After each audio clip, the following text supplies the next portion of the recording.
Dr. Jose Chameleon bwatyo ataddeyo ebigambo ebiri so emotional. Buli muntu byawuliddeko n'atandika okubeera ng'ate atandika okumusaasira. Bino ebigambo abyogedde n'atuuka n'okubeera ng'asaba ekisonyiwo kwabo be yali anyiizizza mu ggwanga Uganda and moreover the world.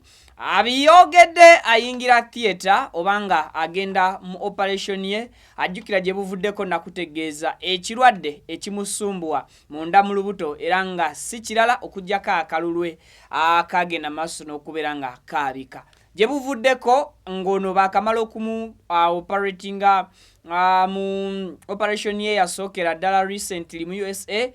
By the way, kansoke nkusabe video yosoko jimpereka like bwoba tonaba kubeera ng'ogikampera so nga nawe atanaba kubeera ng'otweyungako tuli buterevu ku mukutu guno baguyita Viki exclusive amanyi nawe kwokyali subscribinga bwe bumaze okubeera ng'osubscribinga kwata mu kaddo kajje mu kigambo personalize okateeke mu kigambo all notification ojja kuba ozifuna bulungi ku simu ku computer oba ku tabu kisinzira gadget gy'okozesa aganga akuweereza bampita Viki abasinzidde mu ggwanga Uganda n'abali emitala w'eggwanga Uganda mbabuuzaako nnyonyi ddala gyonna gye mutuusaako engalo era nti mbaagala nnyo.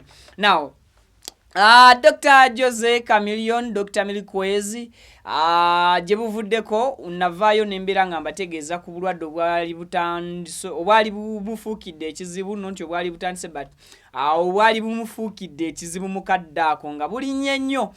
Obulwadde buno Dr. Jose Chameleon okusinziira ku kyakonfamingibwa nti bwali bumumazeeko oba nakati bumumazeeko emyaka egiwerera ddala 2 era nga bagenda okwetegereza obulungi ekirwadde ekimusumbuwa era ekiri mu kubeera nga kimugaayagaaya kimubala embirizi bwe bulwadde obwakalulwe. Akalulwe ke munda kafunamukko obuzibu kaayabika era nga abasawo bamusuubiza okukola obutaweera okulaba ng'ono bamuddaabiriza mu mbeera emu ba mu mbeera endala. Now first operation ye mu theater yagenda bulungi nnyo era yaggwa bulungi wabula oluvannyuma lwa operation eno oba okumulongoosa okwasooka nga kuwedde mu USA gye yali amaze omwezi mulamba nga yakava mu ggwanga Uganda. Jjukira nti ono okugenda mu America nga bwe nabategeezera yali agenze mu celebrations za mutabani we Abba then n'abeererako ddala eyo mu luwummula kozi nti eri naye ayinayo amaka.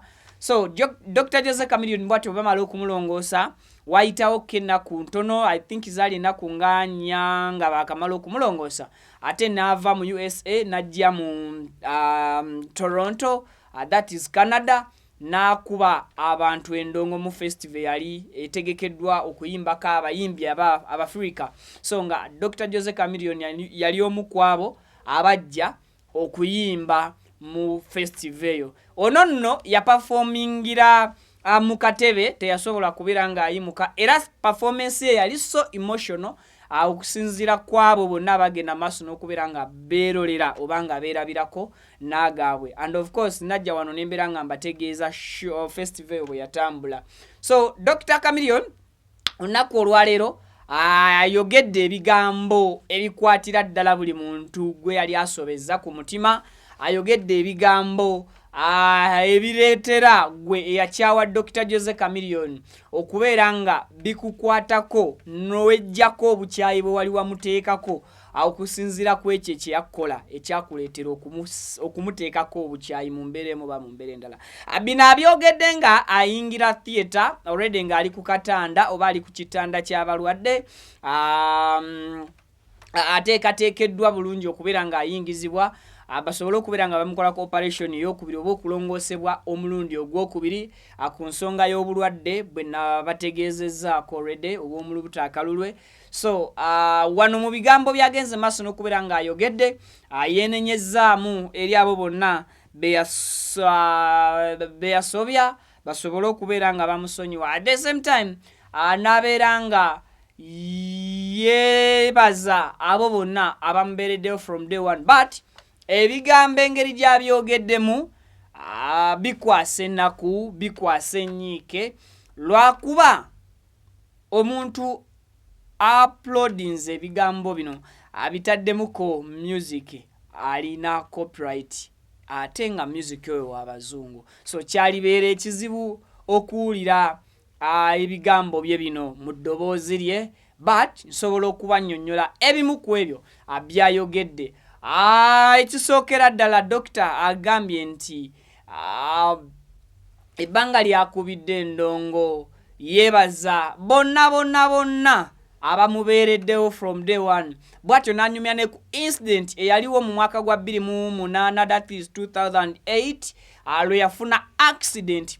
Mwenna gye mumanyi obulungi oba gye mujjukira obulungi mwe bafulumiriza n'oluyimba nti Chameleon eyali omulema asambagala. That was 2009, 2010. Yeah, in between there. Chameleon oluvannyuma lw'okumenyeka gye yali agenza okubeera nga performinga. So incident eyo naye agyogeddeko n'asaba asonyiyibwe ku buli muntu mbufunze.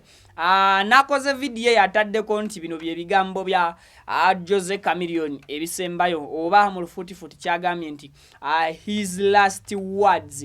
But nze ng'omuntu sisanyukidde caption eyo gyataddeko, cause bw'ogamba nti bino bye bigambo bya Chameleon ebisembyeyo, oba ng'olredi amaze okutugamba nti atusiibudde obulamu bw'ensi aba amaze okubukungula. So caption I think tebadde necessary okugiteeka mu vidiyo eyo nga bwe mugenda maaso n'okubeera nga mugiraba. Naye awo abadde amaze okubeera nga preparing oba nga ateekeddwa okubanga agenda okulongoosebwa ate omulundi gwe ogwokubiri. Dr. Milikwez yonna gyogenze mu operation mukama tusaba oba oli awo akuyiseemu bulungi. Music industry of course ndabye comments mpitirivu nga ziflowinga azikuwishinga birungi byerere zikuzaamu maanyi, and abalala si basanyufu ku bigambo by'oyogedde kozo oyogedde ebigambo ng'olinga asiibula. Naye dokita tukugamba nti ensi ekyakwagala dhonga n'abakukyawa webali ekyo kya buntu mu nsi, omuntu aba n'abalabe at the same time n'aba ng'alina n'abamwagala. So Chameleon tukwagaliza okusuuka okulungi ne operation egende bulungi ng'era eyasooka mukama bwe tutamuwanguzi okusobola okujjayo ng'oli bulungi, era bwe tumusaba akikole ne operation eno ey'omulundi ogwokubiri.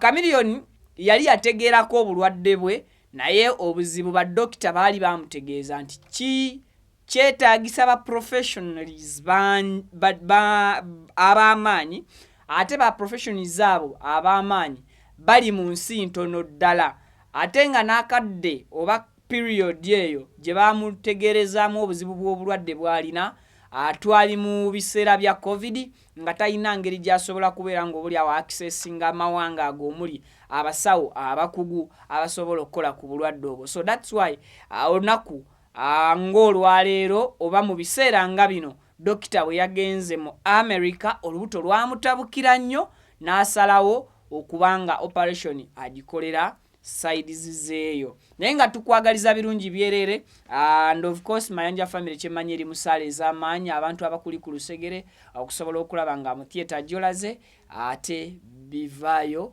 nga birungi. Bampita Viki agenda maaso n'okubeera nga nkuweereza ebyo n'ebibeera gy'otali. Just kyolina okubeera ng'okola okufuna latest information, latest updates olugambo mu buli side. Just gwe keeping in touch naffe ng'osubscribe nze. Ukwate mu kado kajja mu kigambo personalize okateeke mu kigambo all notification ojja kuba ozifuna bulungi nnyo nyini ddala. Ndoza tusinkane mu updates eziddako bantu bange mbaagala nnyo mweraba.